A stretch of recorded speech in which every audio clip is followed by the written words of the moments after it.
Halo semuanya, welcome to Eco Talk.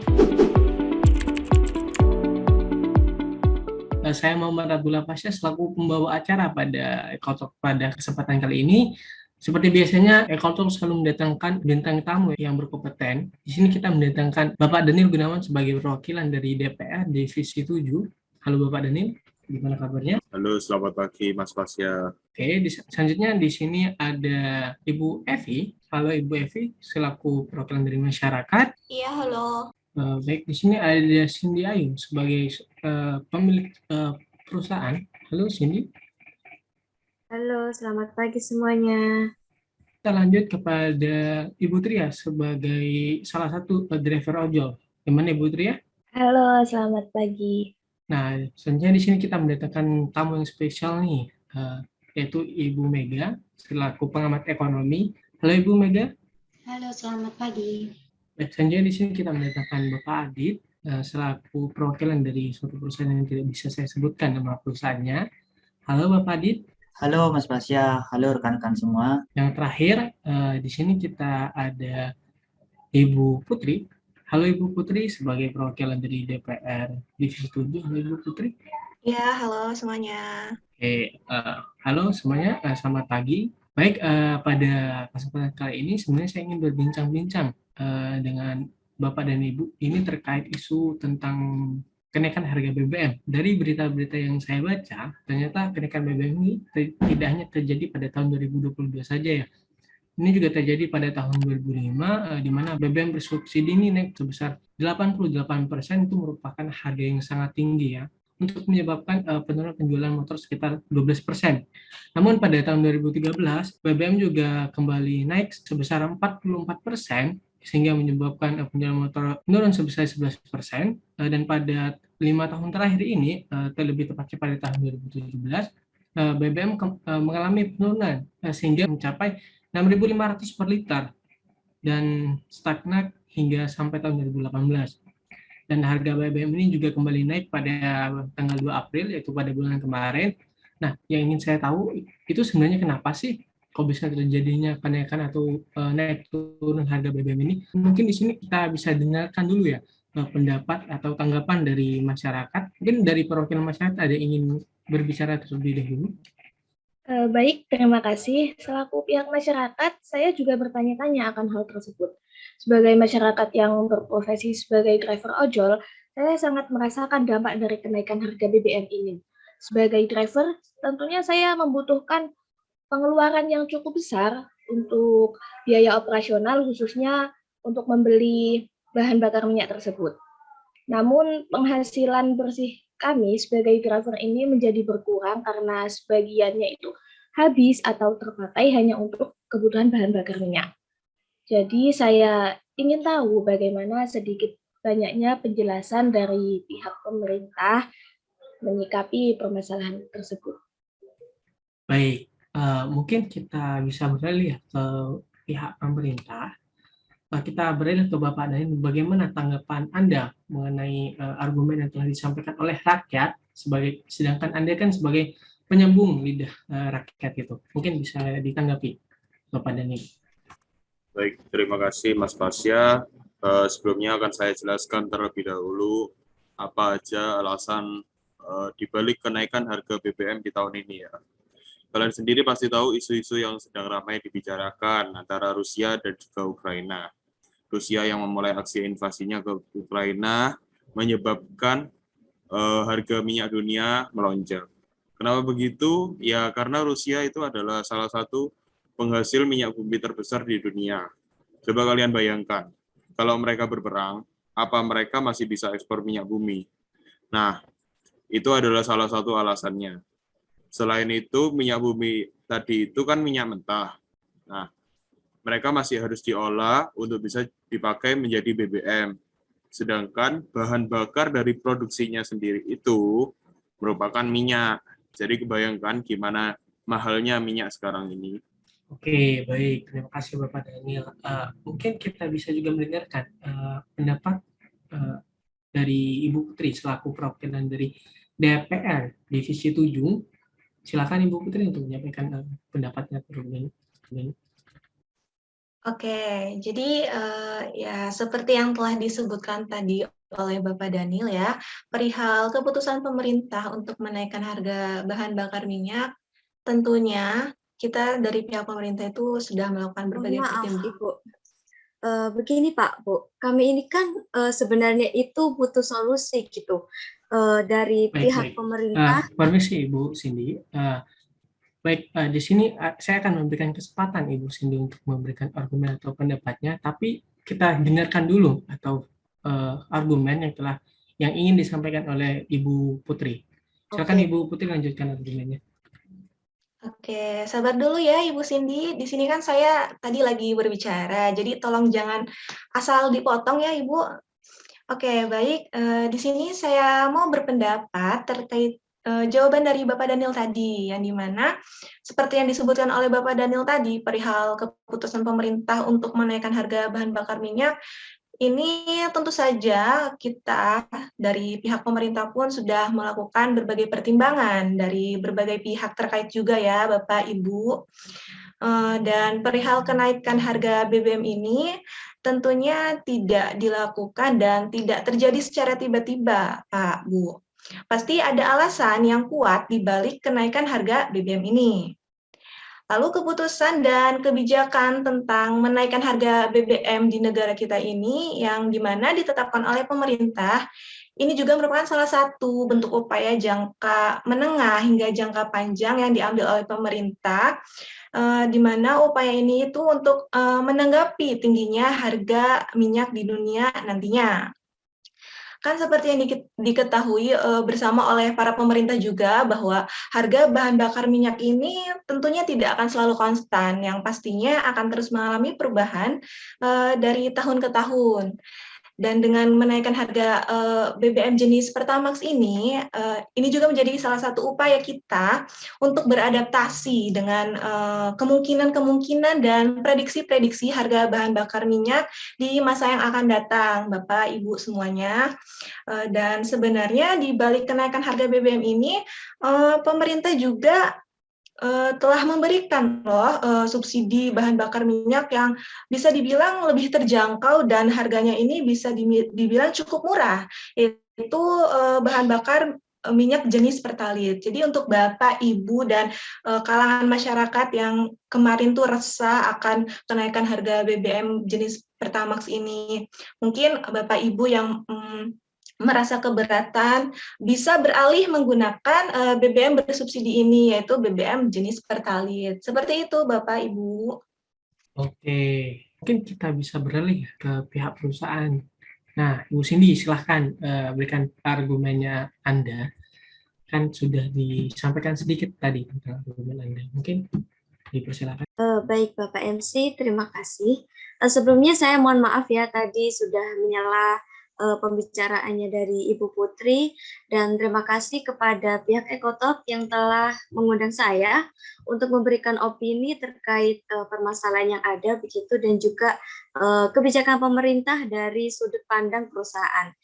Jadi kalau yang kami rasakan dari perusahaan itu dengan adanya kenaikan harga BBM saat ini, tentu saja dalam perusahaan itu ada biaya-biaya dalam operasional kami itu yang mengalami peningkatan gitu. Nah, misalnya itu seperti biaya akomodasi.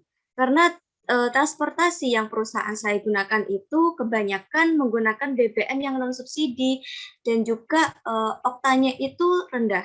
Jadi jika harga BBM ini terus naik dalam jangka waktu yang lama, tentu saja juga kami membutuhkan biaya yang semakin besar gitu.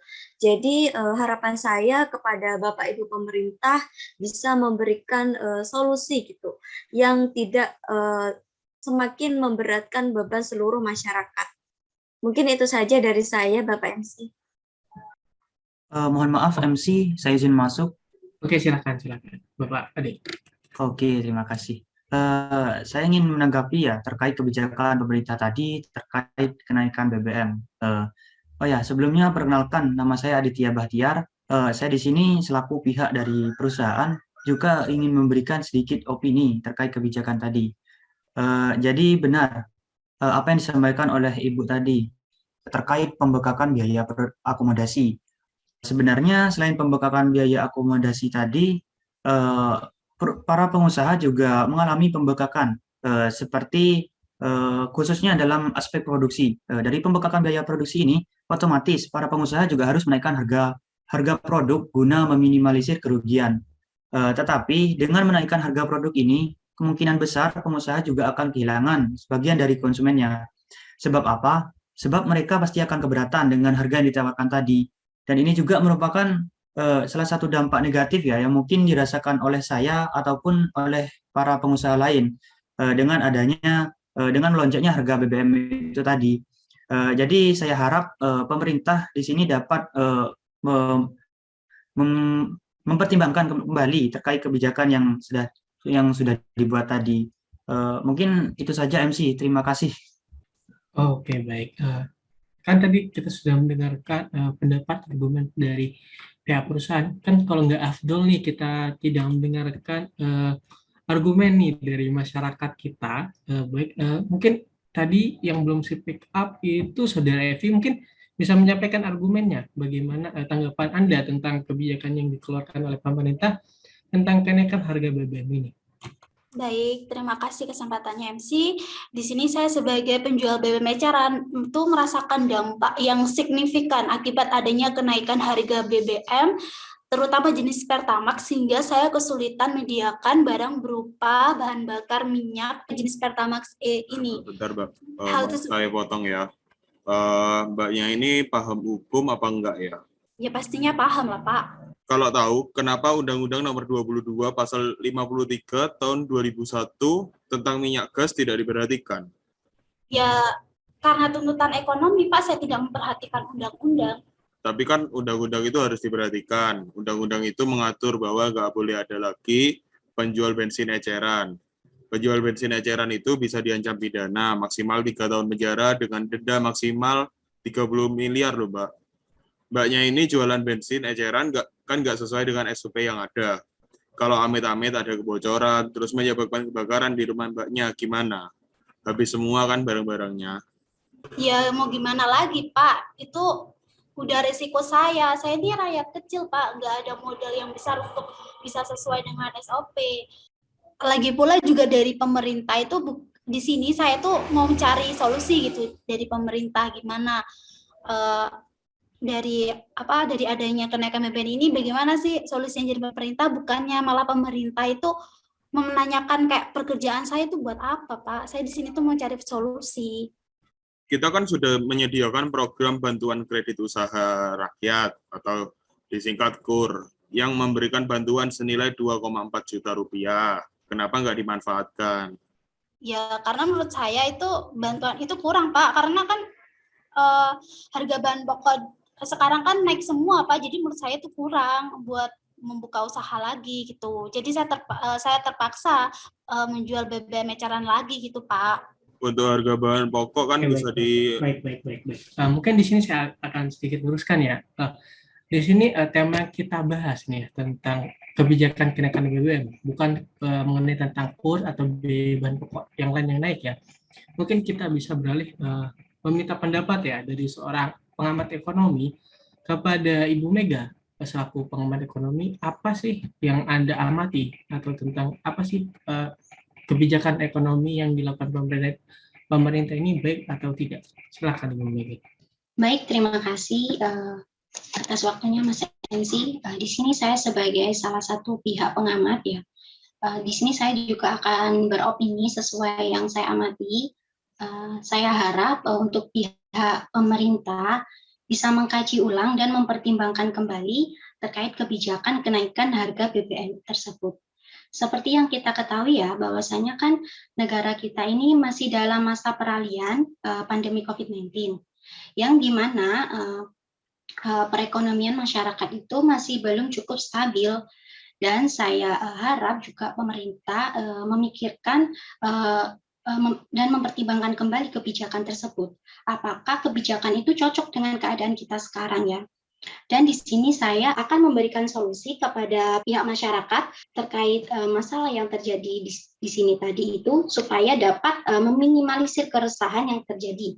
Untuk solusi yang pertama yaitu dengan menambahkan dana kompensasi dari anggaran pendapatan belanja negara atau APBN supaya dapat menahan kenaikan harga BBM jenis pertama.